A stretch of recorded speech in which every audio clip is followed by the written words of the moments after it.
K9 German Shepherd refused to leave the riverbank. Then they saw what was sinking.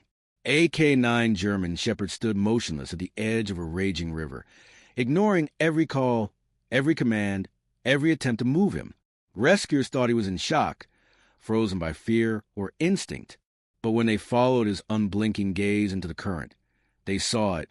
Something dark, something heavy, something that was slipping beneath the surface. And that's when everything changed. What this loyal dog did next stunned everyone on the scene and turned one man's grief into a mission that would inspire the world. Before we begin, make sure to subscribe to the channel, like this video, and turn on notifications. This helps us bring more inspiring stories like this to you. Let's dive into the story. It was just after dawn when the emergency call came in. Ranger Pete Simmons had been checking the flood zones along the Colorado River, just north of Grand Junction, when he spotted the figure. From a distance, it looked like a deer or maybe a wolf. Something large, unmoving, standing dangerously close to the river's edge. But as his headlights cut through the early fog, Pete realized it wasn't wildlife. It was a dog, a German shepherd, soaked to the bone, ears pricked, body locked in place, eyes fixed on the river like he was under a spell. Pete slowed his truck and stepped out cautiously. "Hey, boy," he called gently, boots sinking into the wet earth. "You lost." No response, not even a glance. The dog didn't move, didn't flinch, didn't seem to register anything around him, except whatever was happening in that churning river. Pete got closer. The shepherd's fur was dark, nearly black when wet, but he could tell the dog was well fed, muscular, trained, a scar under the left ear. This wasn't some stray. This was AK-9. Pete reached for his radio. "Dispatch, I need animal control and backup to Sector D4. I've got a working dog here. Possible trauma. Not moving, not aggressive. Something's not right. Copy that. Ranger. ETA 15. Pete tried again. He crouched slowly, placing a hand near the dog's paws. "Come on, fella. Whatever you're looking for, it's gone." Still no movement. And that's when Pete noticed it. The shepherd's pupils were dilated, body trembling ever so slightly. Not out of fear, but restraint. He was holding himself back, locked in place by something unseen. Pete stood up and followed the shepherd's gaze. The river was wild from recent storms. Heavy current, debris, tree branches swirling in the brown water. Then, for the briefest moment, Pete caught a shape in the current. Something dark, long. It disappeared just as fast. And still, the dog didn't move. When animal control arrived, the officers approached with leashes and sedatives.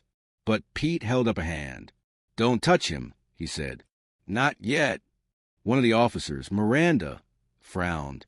"He's soaking wet and freezing. We need to get him out." "Something's in that river," Pete said quietly, "and I think he knows what it is." They stood in silence for a few seconds. Then, as if answering them all, the dog finally took a step forward. Then another. He crept closer to the water, tail still, shoulders tight. "Ranger," Miranda warned. But it was too late. With a single powerful lunge, the dog dove into the current. "No!" The water swallowed him instantly. Pete dropped his radio and sprinted down the bank. "Get a rope!" "Get the damn rope!" The shepherd fought the current with impossible strength, muscles cutting to the rapids like a machine. He wasn't swimming randomly. He was heading somewhere. And then they all saw it. A glint of silver rising between the waves, a sunken object, metallic, heavy, and wedged between two rocks. A car, half buried, half submerged, barely visible. "Oh my God," Miranda whispered. The shepherd reached the edge of the wreck, paws paddling furiously, head diving below the surface again and again. He was trying to get in, get the harness. Pete barked. "We got a victim." They threw him a flotation rope, and Pete charged waist deep into water, clipping it to his vest before pushing toward the wreck with everything he had. The dog surfaced beside him, coughing and shaking, but he dove again, relentless. Pete reached the passenger's side just as the dog barked violently under the water, scratching at the glass. Through the murky window, Pete saw it, A small hand pressed against the glass. A child. Still alive. Life. We got a kid alive. Adrenaline exploded through him. He kicked to the rear of the vehicle, feeling for the trunk or a weak point. The dog surfaced again, barking, circling the car like a protector.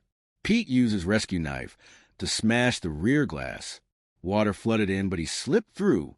Inside was chaos. Branches, mud, an empty driver's seat and a child's seat in the back. A boy, maybe 5 years old, face pale, still breathing. Pete grabbed him, pulled back to the shattered glass, and together, with the shepherd at his side, they dragged the child to the freezing river to the safety of the bank. The boy gasped, coughed, then cried. He was alive. Alive because of the dog. The shepherd collapsed next to the boy, exhausted. Pete knelt beside both of them, heart pounding. Miranda stared at the dog. Who the hell is he? Pete looked down at the shepherd's neck. His collar was gone. No tags, but tattooed faintly on his inner ear was a code. K9-014, Axel. Axel, Pete whispered. You just saved a kid's life. The dog looked up and for the first time wagged his tail. The hospital room was quiet except for the soft beeping of the heart monitor. The boy was sleeping now, blankets up to his chin, a teddy bear tucked under one arm. His name was Ethan Blake, age 5, and he had been missing for almost 20 hours before the river gave up its secret.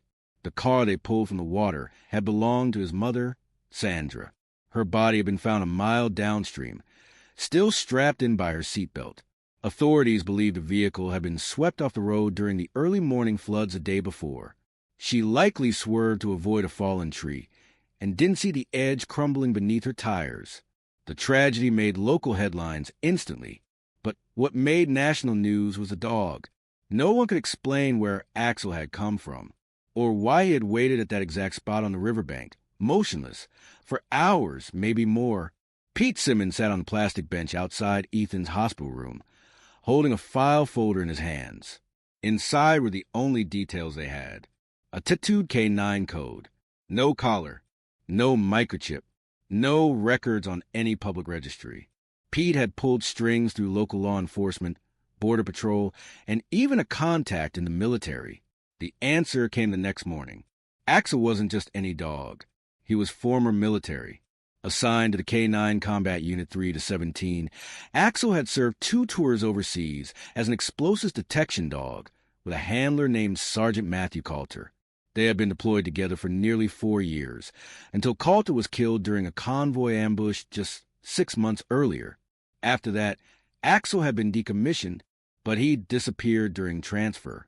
No one knew where he went. Until now, Pete stared at the report in disbelief. The dog had vanished from a secure transport, escaped a holding facility, and hadn't been seen since. They'd assumed he'd been stolen, or worse. But the records showed something strange. Coulter's last listed address was nowhere near Colorado. He had lived and served out of Fort Hood, Texas. So how had Axel ended up in Grand Junction? Miranda approached with a coffee. You've been out here all night. Pete took the cup with a tired nod. I've had dogs all my life, he said quietly, but I've never seen one do what he did. That wasn't instinct. That was loyalty. She sat beside him. You think he knew the boy? Pete shook his head. I don't think so, but he knew loss. He felt it, maybe saw something in that wreck that brought it all back. Inside the room, Ethan stirred. Pete stood and peeked through the window. Axel was lying at the boy's bedside. The hospital staff had made an exception. The dog hadn't left the child's side once since they arrived. When Pete tried to move him earlier, Axel refused. Growled, even, not in aggression, in protection. I think he chose the boy, Pete said softly, like he did before, with his handler. Miranda looked at him. So what do we do now? Pete sipped his coffee, eyes never leaving the window. We find out who this dog really is. Not just his service record, his story, and we figure out why fate brought him here. 2 days later, Pete drove to the small veteran cemetery just outside Rifle, Colorado. Matthew Coulter was buried there, the only family request on record. Pete stood alone at the grave, holding a single white rose. He didn't know the man, but somehow he felt like he did. "Your boy's still fighting," he said aloud. "He never left the mission." Pete bent down and placed the rose on the stone. As he stood, a soft crunch behind him made him turn. Axel was there, leash dragging, eyes focused, tail still.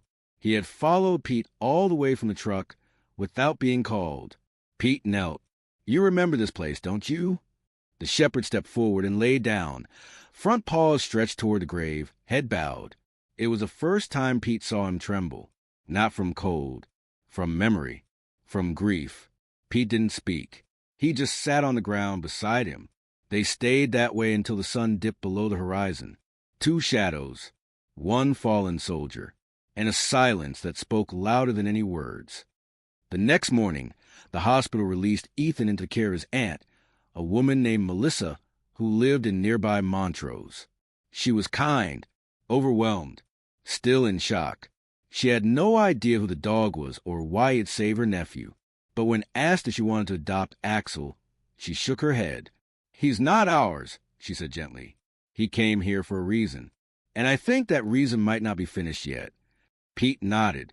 He had been thinking the same thing. Axel didn't bark, didn't whine, just stood beside Ethan's wheelchair as they wheeled the boy toward the elevator. Ethan turned and looked back one last time. "Bye, buddy." Axel watched the doors close, then sat down and waited. That night, Pete didn't sleep. He stared at a ceiling fan for hours, tossing between thoughts of the river, the child, and that damn shepherd who refused to break. By 4:30 a.m., he made a decision. He walked outside, found Axel curled up on the porch, and sat beside him. "You ever think about what comes after the mission?" Pete asked, "Like when the dust settles and everyone forgets your name?" Axel looked up slowly. His ears twitched. Pete reached into his coat pocket and pulled out something small. It was a badge. "From Pete's own service as a local K-9 deputy 10 years ago. I think maybe you and I got one more tour left in us." He clipped the badge to Axel's makeshift collar. The shepherd blinked, then licked Pete's hand. By sunrise, Axel was back in the Ranger truck. This time, riding shotgun.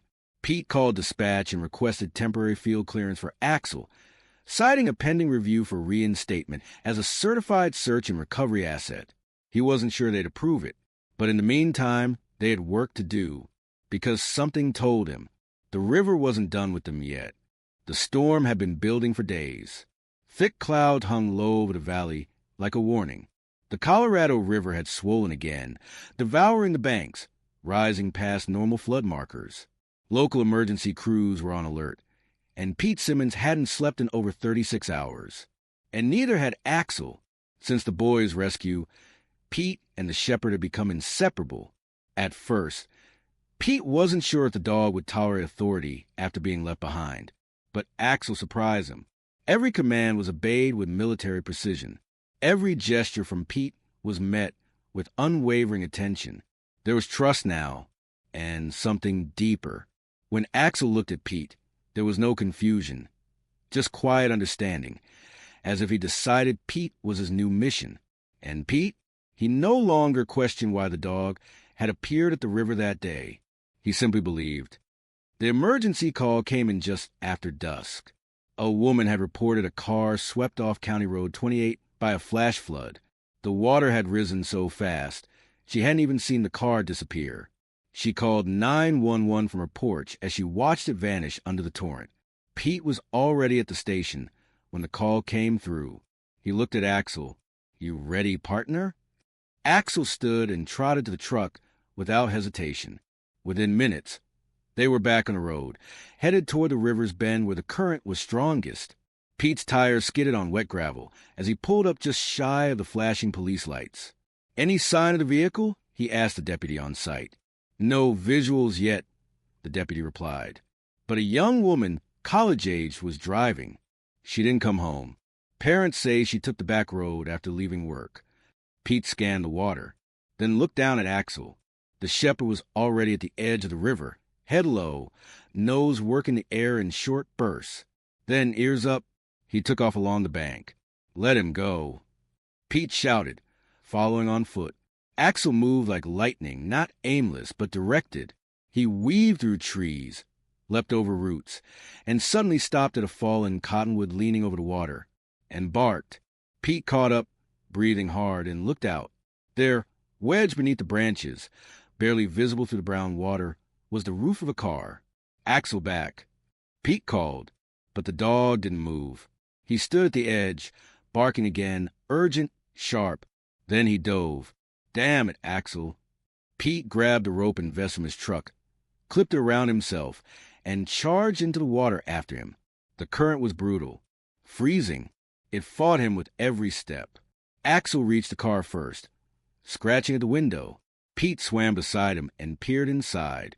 The cabin was nearly filled, but someone was in there, alive. A young woman, eyes wide, mouth open, her hands pressed to the ceiling, gasping for the last inch of air. Pete slammed his fist into the glass, but it held. He needed the rescue axe. "Hold on," he shouted, and kicked back toward the shore. But Axel stayed. The shepherd circled the car once, then dove again, this time toward a rear window. When Pete returned moments later with the axe, Axel was already pawing at a thin fracture line in the glass. Pete smashed it wide open. Water poured in. He reached inside, unhooked the woman's seatbelt, and yanked her free. Axel swam in tight circles until Pete emerged with her, one arm under her neck, pulling her toward the shore. When they reached the land, medics rushed in. The woman coughed, then screamed, alive. Axel collapsed beside her, chest heaving, covered in mud and algae. Pete knelt beside him. "You did again, didn't you?" he said, running a hand down Axel's soaked neck. "You saw her when no one else did." Axel didn't bark, just rested his head on Pete's knee. The next morning, the sheriff held a press conference. Axel was hailed as a hero. Again, cameras flashed. Reporters asked for interviews. Pete said little. He wasn't in it for attention. But as they walked back to the truck that afternoon, a familiar face appeared at the gate. A man in military fatigues, mid-40s, hard eyes, limp on the left leg. "Ranger Simmons?" Pete nodded. "I'm Colonel David Trenholm. I was Matthew Coulter's commanding officer." Pete froze. Trenholm stepped forward. "I heard about what your dog did. Twice." "He's not mine," Pete said. "Not officially." "He's no one's anymore," Trenholm replied. "But he used to be ours." "I oversaw Axel's final assignment. When Coulter was killed, Axel escaped. They told me he ran toward the crash. Wouldn't leave the body. Had to be tranquilized." Pete looked down at Axel. Now he understood the scar under the ear. Trenholm continued. "We tried to reassign him, but he kept breaking out, always heading north. He was following something. Or maybe someone." Pete frowned. "Why come now?" Trenholm reached into his coat and pulled out a flash drive. "This is Coulter's last video log. You should see it." He handed it to Pete, then looked at Axel and whispered, "He never stopped being a soldier," and walked away. That night, Pete sat on his couch, Axel at his feet, and plugged the flash drive into his laptop. The screen blinked, then loaded a grainy video. Coulter sat on a cot, his arm wrapped in a sling. Behind him, Axel lay curled in the corner, ears twitching. "This might be my last log," Coulter said. "Got word our convoy's heading back out tomorrow. But this time it feels off. I don't know who's watching this, but if something happens to me, I want you to know that dog saved more lives than any man I ever served with. If he gets out, if he finds someone new, give him a mission. He needs it, or he'll break." Pete swallowed hard. He's not just a soldier. He's a compass. He finds what's lost. Every time. The video ended. Pete stared at the screen, then down at Axel. The dog looked up, and for a second, Pete could have sworn he smiled. The silence in the ranger station was suffocating. Pete sat across from the regional director, a stack of paperwork spread out on the desk between them. Outside the window, Axel sat patiently by the truck, watching the door, waiting for Pete to return, like always. But this time, Pete wasn't sure he would. "I'm not trying to make this difficult," Director Keller said, sliding a folder across the desk. "But the request came from above. federal level. Pete opened the file. Inside, a formal petition for Axel's transfer into the Department of Homeland Security's Tactical K-9 unit. They want to reinstate him? Pete asked, stunned. Technically, Keller replied. He was never fully discharged. He was listed as MIA, asset unrecovered. With his actions on record, 2 confirmed civilian rescues in a 3-week period, they want him back. Pete scoffed. He's not a machine you dust off and plug in. No, Keller agreed. But he is a trained government asset, and you're not his legal handler. Pete looked down at the file. The form had already been processed. They wanted Axel for border sweeps and homeland threat response, high-risk, high-stress environments, the kind of work that broke even the toughest humans. You saw what he did, Pete said, voice low. He's more than a tool. He's family now. And if you fight this, Keller warned, they'll accuse you with holding federal property. Do you really want to drag this dog through a courtroom? Pete's jaw tightened. He stood. This dog isn't a piece of property, he said, voice steady. He's a soldier, one that's already paid his dues. Keller sighed. You got 72 hours to file an appeal. After that, they'll come take him themselves. That night, Pete didn't tell Axel. He couldn't. Instead, they drove to their usual spot, a quiet overlook above the canyon, where the river glittered under the moonlight. Axel lay beside him on the truck bed, head resting on Pete's thigh. Pete ran his fingers through the dog's thick fur, heart aching. I don't know what's right anymore, he whispered. They want to use you again. And part of me thinks maybe you want that too. Axel lifted his head slightly at the sound of Pete's voice. You were built for this. Trained for danger. Purpose. Pete's voice cracked. But I've seen what it did to you. What it took. The wind carried the scent of pine and damp earth. Pete looked up at the stars. I lost a brother in Afghanistan. You remind me of him. Quiet, brave, always walking into fire to save someone else. He paused. I never got to say goodbye to him either. Axel nudged his hand gently. Pete smiled. Yeah, I know. I'm not ready to say goodbye to you either. The next day, Pete began the appeal. It was a mountain of red tape. He compiled medical records, video footage, statements from the sheriff's office, the hospital, the rescue victims. He argued that Axel had been failed by the system once, lost in bureaucratic transfer, abandoned, left wandering across state lines for 6 months with no support, no handler, no home. He isn't refusing orders, Pete wrote. He's finding his own. He submitted it just 24 hours before the deadline. Now, all they could do was wait. But someone didn't want them to wait. The following night, Pete returned from town to find his house door ajar. He drew his sidearm immediately, motioning for Axel to stay. The dog growled low, then crept ahead. Inside, the living room was trashed. Drawers pulled open, paper scattered, picture frames smashed. But nothing was taken. Pete walked carefully to the back door. A single piece of paper had been nailed to the wood with a hunting knife. Federal property doesn't get to choose. And neither do you. Pete felt the heat rise in his chest. This wasn't bureaucracy anymore. It was intimidation. He contacted Sheriff Daniels the next morning. The sheriff agreed to file a report, but shook his head. Pete, this is way above us. You know that. If someone's trying to scare you off, it means you're getting close to something they don't want surfaced. Pete nodded. Then I'll push harder. Meanwhile, Axel had begun to change. He stopped eating as much, stopped sleeping through the night. He paced often, stared at the front door. Every sound made him alert, tense, like he was bracing for a threat. Pete noticed. He tried to distract him with hikes, tracking exercises, long drives. But Axel was slipping, not because he didn't want to stay, because he was preparing to leave. On the 5th night, Pete woke at 3:12 a.m. Axel was gone. The front door was cracked open. Pete grabbed a flashlight, boots half-laced, and sprinted into the darkness, heart thundering. He called out, again and again. Nothing. Then a bark, faint, far. He followed it through the trees, flashlight bobbing wildly. Finally, in a clearing near the river, he found him. Axel sat at the edge of the cliff, staring down at the black water. Pete approached slowly. "Why here?" he whispered.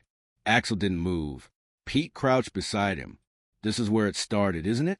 This is where you waited for someone who never came back." Axel turned, eyes reflecting moonlight. Pete put his hand on the dog's chest, felt the heartbeat, strong but uneven. "I'm not going to make you choose," he said softly. "You're not a soldier anymore, not unless you want to be." Axel licked his palm once, then stood, and for the first time in days, wagged his tail. 3 days later, the ruling came in. The appeal had been approved. Axel was granted full civilian retirement status, protected from federal recall, and officially recognized as Pete's partner and companion under Colorado state law. The news arrived with no ceremony, just an email, but Pete didn't need applause. He knelt beside Axel on the porch, scratched behind his ears, and said the words that mattered most. "You're home, soldier, and this time no one's taking you away." Axel pressed his head against Pete's chest and let out a deep, steady breath, like a weight had finally been lifted. That weekend, Pete organized a small memorial, not for a person, for the silence that Axel had carried. They hiked together up to the same canyon overlook. Pete carried a small wooden box, handcrafted with Axel's unit number burned into the top. Inside were Coulter's tags, the flash drive, and a patch from their unit Pete had requested through Colonel Trenholm. Pete placed the box on a flat rock beneath a pine tree. Then he turned to Axel. "You kept your promise," he said. "You stayed on mission. You brought them all home." Axel sat beside him and barked once, a single, sharp sound that echoed to the valley like a final salute. They stood there a long time, man and dog. No more orders, no more missions, just two survivors, finally at peace. It started with smoke, just a thin wisp at first, curling over the ridge like morning mist. Pete noticed it during a routine trail check near Flatiron Creek. At first, he thought it was someone's illegal campfire, but then the wind shifted, and the sky turned gold. Within 15 minutes, the smoke thickened into a dark column, a wildfire, fast-moving, hungry, fueled by dry pine and gusting summer winds. Pete called it in instantly. "Dispatch!" This is Ranger Simmons. "We got a live burn starting near Trailhead 42, moving fast eastward.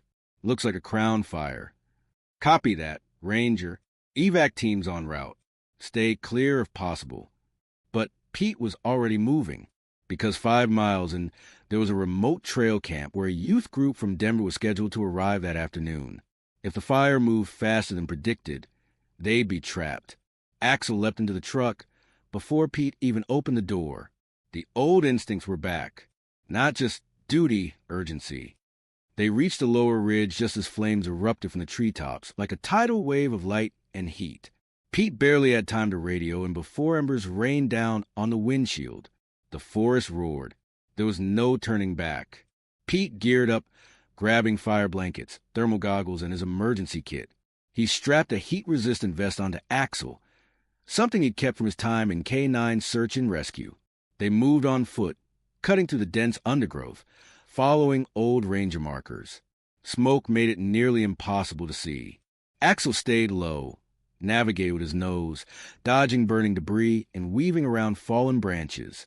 Suddenly, a distant voice, high-pitched, panicked. "Help!" Pete froze. "Left," he whispered. Axel bolted. They found the boy crouched behind a moss-covered boulder, eyes red, skin smudged with soot, maybe 9 years old. Separated from the group, he saw Axel first and sobbed. "You came back." Pete knelt beside him. "Hey, buddy, what's your name?" "Jacob." The boy coughed. "I lost him. I tried to run, but—" "You're safe now," Pete said. "We're getting you out." He wrapped the boy in a fire blanket and handed him a small oxygen mask. "Axel, lead," Pete said. The dog took point again, ears pressed flat, scanning for the safest path. The fire was closing in from 2 sides now. Trees burst into flame like matches. The air shimmered with heat waves. They had less than 10 minutes to clear the worst of it. Then Axel stopped, growled. Pete looked past him and saw the trail ahead blocked by a fallen, flaming pine. Backtrack. But Axel turned sharply to the right and charged downhill, through thick underbrush, across rocks, and toward the creek. Pete followed without hesitation. The boy clutched tight in his arms. They reached the water just as the fire jumped the trail behind them. Pete plunged in waist-deep and carried the boy across, Axel swimming beside them. On the other bank, they paused just long enough for Pete to catch his breath. Then Axel barked. It wasn't a normal bark. It was urgent. He sprinted ahead, then turned, barking again. Pete ran after him, heart pounding. They crested a small rise and saw it, a collapsed tent, and behind it, a young girl, unconscious, half covered in debris. Go! Pete shouted, handing Jacob his radio. Call for evac and stay low. Pete rushed to the girl's side. Her chest was rising faintly. Still alive, but the fire was nearly on them. He couldn't carry both kids alone. He looked at Axel. You think you can do this? He asked. Axel lowered himself. Pete gently placed the girl over the dog's back, securing her with the emergency straps he'd once used for canine water rescues. Axel rose slowly, stabilizing the weight, then turned toward the creek.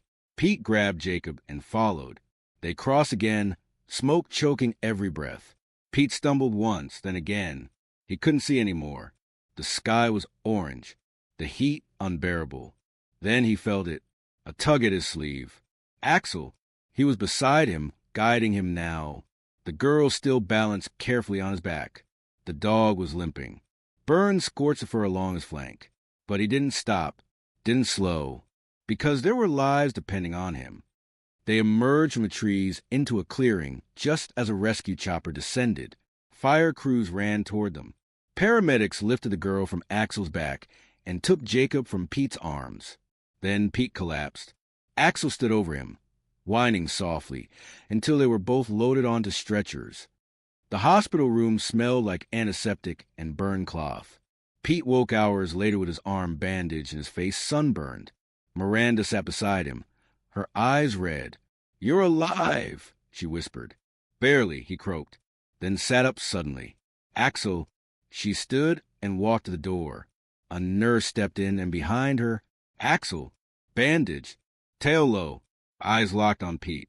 The moment their eyes met, the shepherd climbed carefully onto the bed, laid his head on Pete's lap, and let out a sound that was somewhere between a sigh and a sob.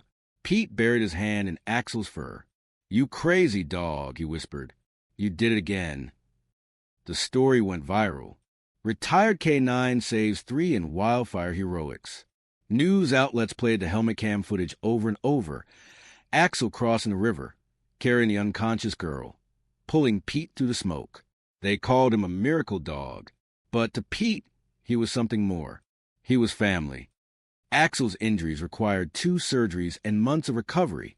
Pete took leave from ranger duty to be with him every step of the way. He hand-fed him, slept beside him, and whispered updates on the kids they saved, all of whom recovered fully. When Axel was strong enough to walk again, Pete took him to the overlook above the canyon. They stood side by side in the fading light. Pete placed a new tag on Axel's collar.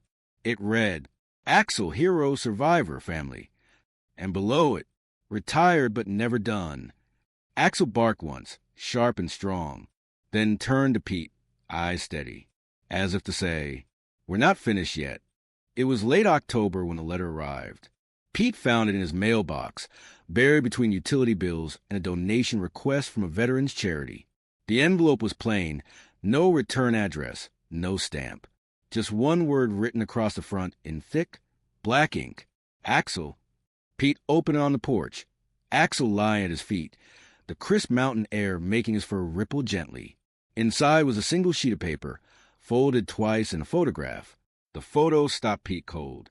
It was of Sergeant Matthew Coulter, in uniform, kneeling beside a younger Axel. But in the corner of the picture was a little girl, maybe 6 years old, with strawberry blonde hair and a shy smile, her hand resting lightly on Axel's back. On the paper, just a short note. His last promise wasn't made to me. It was made to her. She's looking for answers. I think it's time she met him again. DT. Pete turned the paper over. An address in Boise, Idaho. He looked down at Axel. The dog was already sitting up, ears perked. "Looks like someone's been waiting for you," Pete said softly. The drive to Boise took 2 days. Pete rented a small cabin on the edge of town, surrounded by pine trees and stillness.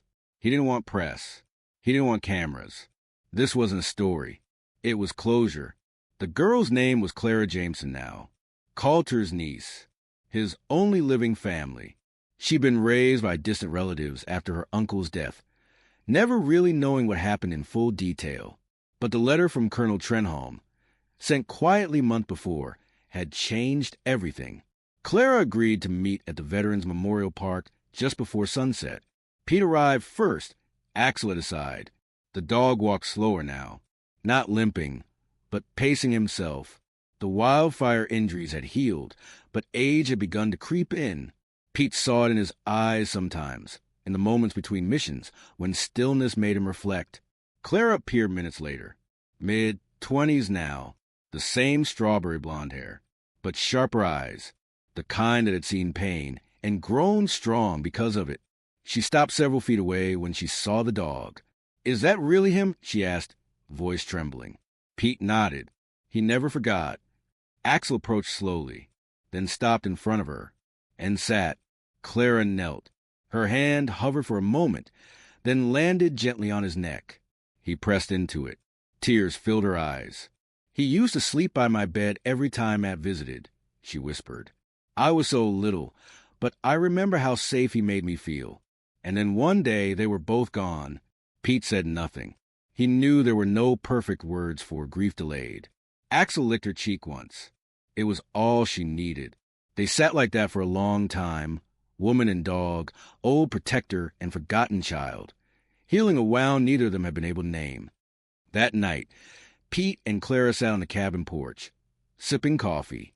"I've never really had closure," she admitted. "My family didn't talk about the military, about Matt, about the mission. It was like he disappeared." "He didn't," Pete said. "He stayed alive through Axel, through what they built together."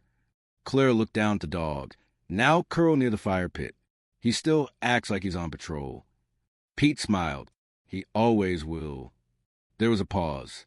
Then Clara asked, "What happens when he can't anymore?" Pete exhaled. "Then we give him peace, honor, and we make sure his story is told." Winter came early that year. Axel slowed. He no longer chased deer trails or leapt into rivers, but he still stood guard on the porch every morning and still responded to Pete's voice like it was a command from the stars. Then one night, he didn't get up. Pete found him curled on the rug by the fireplace, breathing shallow, eyes distant. "Hey, soldier," Pete whispered, kneeling. "You telling me it's time?" Axel blinked once. Pete sat beside him all night. He told stories of the river, of the boy, of the fire, of Clara, of Coulter, of how proud he was, how thankful, how honored. And just before sunrise, Axel lifted his head one last time and rested in Pete's lap. His body stilled, and the room fell silent. They buried him at the canyon overlook. Pete carved the stone himself. It read, "Axel, K9 hero brother."